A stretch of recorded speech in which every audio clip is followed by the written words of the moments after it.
Hello dear listeners, and welcome back to my cosy little corner of the internet. My name is Sarah Ashworth, and in the previous episode, we ended on a tense note. Jasper and Eric came face to face, and it wasn't pretty. In today's episode, we shall continue this intriguing story. So, grab your favourite beverage, sit back, relax, and I shall begin. Chapter 3. Rumours. Much to Jasper's surprise, he didn't see Eric for the rest of the day, though he still found it tough to stay awake in class. This made the day drag on for longer than it needed to. He would have to see if his mother had anything that could help him sleep. But he didn't want to worry her, and this could be a one-off. The bell for the final lesson of the day rang. He packed his bags and eagerly made his way towards the editing room for the school paper. He sat round the table listening to everyone else talk, though he didn't talk much himself. Truthfully, he wasn't really in the mood to talk much, and listening to their plans for the next edition of the school paper did help in some ways. Jasper, any thoughts? The editor-in-chief asked him, as the other students in the paper all turned to look at him. About the next edition? Not really. Didn't you say you wanted to start a new column? The brown-haired boy asked him. Something about investigating potential supernatural things in town. Jasper's face flushed at that. Yeah, I did, but it's not like there's surely anything supernatural here. I don't know. The blonde-haired girl spoke up. I think there are supernatural things. You just have to know where to look. As soon as I find something, I'll write a story on it for the paper. Jasper reassured them. There were general murmurs of excitement, but then the subject changed. What do you think of the new guy in class? The redhead? He's cute. I think he's strange. He just shows up at school and no one knows where he came from. Jasper tried to ignore the current topic, but he had to admit he was curious. Where do you think he came from?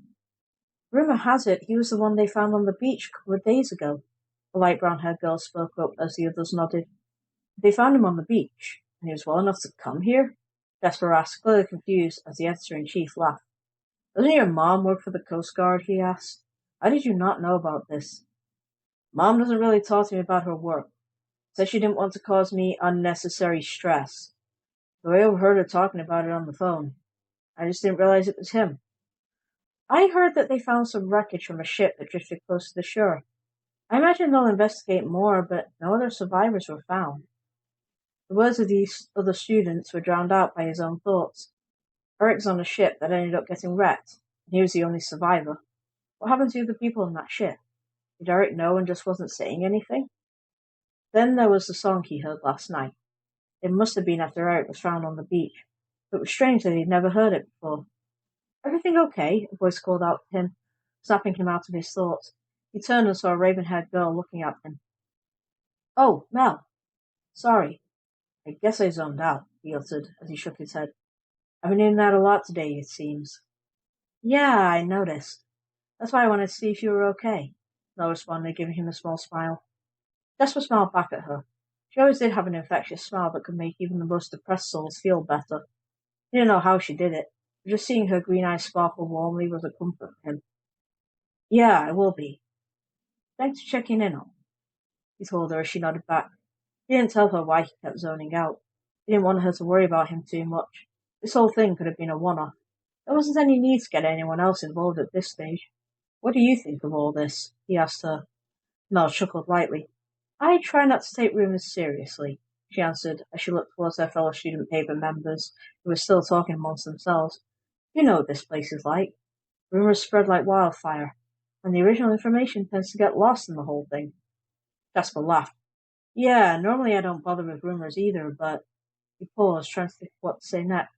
I'm starting to wonder if there is actually any weight to these rumours. Well, Mel started to speak, but was cut off when her phone started ringing. She grabbed her phone out of her pocket and looked at it before standing up. Sorry, I need to take this. She started to head out the door and closed it behind her. Jasper couldn't really hear much of what was being said. However, he could see her pacing up and down through the window, and she looked quite worried, possibly even upset. He wondered what she was talking about, but he didn't want to pry. However, the conversation was upsetting her, he could at least comfort her.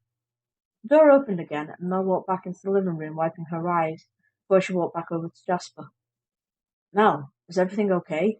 Jasper asked her as he stood up and went to hug her. She reciprocated the hug, but after a moment she broke it off. "I'm fine. Thanks for asking," she responded. Even though she smiled, it wasn't like it was before. It felt forced, like she was putting a brave face on it. "You want to talk about it? I'm here." "I appreciate the offer, but it's fine," she spoke rather abruptly as she went to grab her things. "I need to go. We can talk more tomorrow." Before Jasper could react, she was already out the door. "Mel," he whispered to himself as the others saw Mel leave, and then they looked over at Jasper. "Is she okay? She left in a hurry." "Yeah, I'm sure she's fine," Jasper responded as he started to grab his things too. "But I think I'm going to get going too. I've got other things I need to do," he added as he started to make his way towards the door as well. "Jasper, don't forget." "I know. I'll get a story for this new blog, don't worry," Jasper reassured them before he left the room and started to make his way home. He walked down the cobbled streets, kicking pebbles as he went. It was something he used to do when he was younger, but back then he did it for fun.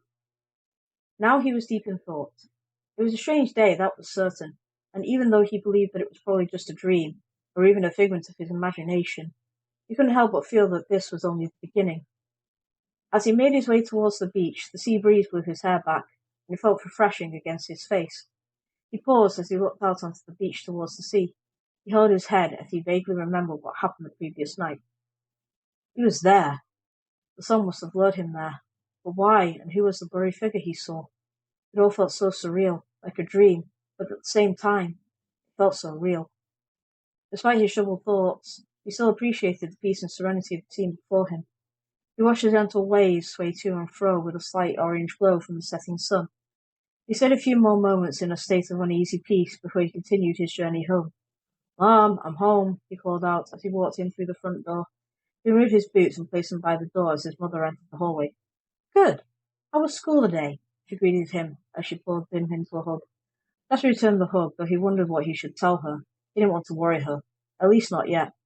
"Same as it always is. Class tends to drag on, and we were just discussing topics for the school paper," he explained as his mother just listened. "There was also a new student. Eric, I believe." His mother listened, though she wasn't entirely surprised.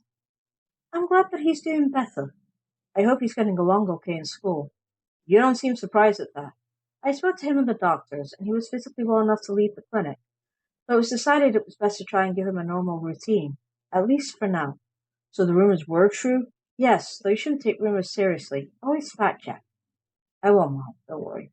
"Good. Now come into the living room. I have something for you."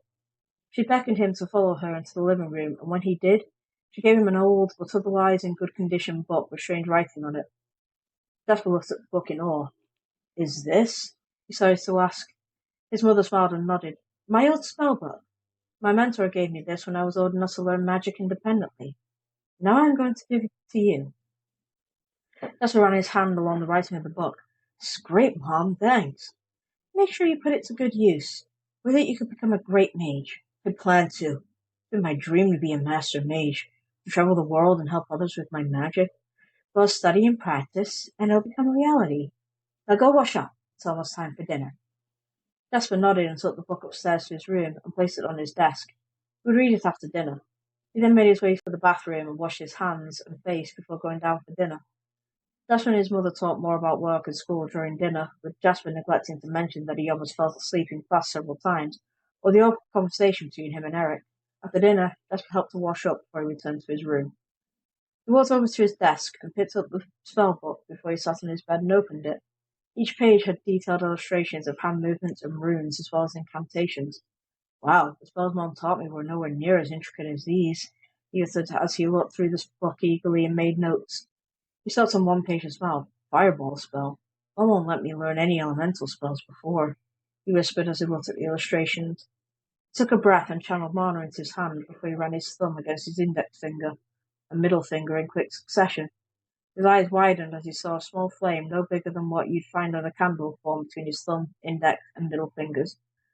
"That is so cool," he uttered as he examined the small flame closely. "But how do I snuff it out?" he questioned as he looked at the page at another hand movement before he shook his hand in the same fashion as the illustration and the flame fizzled out. He tried that again several more times to get the hang of it before he moved on to the next set of hand movements. He closed his hand into a fist and then rapidly opened it, revealing a fireball. He shook his hand again to fizzle it out. As he experimented with some of the spells in the book, his eyes started to droop as he suppressed a yawn.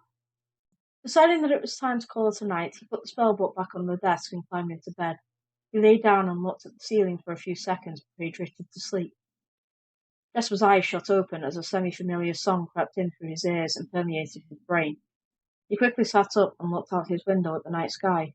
The song echoed, sounding otherworldly, but he couldn't really pinpoint the location. He groaned as he held his head. It was happening again. He had to resist it, but the more he resisted, the more it seemed to grip him. He looked out his window once more, but this time he climbed out of it silently, making his way down to the street below. He walked down the street in a daze, his eyes glassy and vacant as he followed the familiar path down to the beach. He didn't even wince when the ground beneath his feet changed from cobblestone to sand. A sea breeze rushed past his ears as he walked towards the shoreline. As he approached, he saw a figure in the shadows which turned to face him with wide eyes. Despite the figure staring at him, he couldn't make out any other facial features. The song grew louder the closer he moved towards the shore and the figure. It was so loud to him now that it had practically drowned out any other sound around him. Jasper still pressed on, under the song's spell, slowly drawing closer to the figure, though the more he approached, the slower his movements became. He stumbled as his vision started to blur, and he reached his hand out towards the figure before he collapsed on the sand and passed out. That is the end of today's episode. I hope you're enjoying it. I want to take this time to thank you all for listening to the story so far. It means a lot to me to share my stories with the world, and I'm happy that you have all decided to share these moments with me. Stay tuned for the next episode, and in the meantime, stay out of the rumour mill.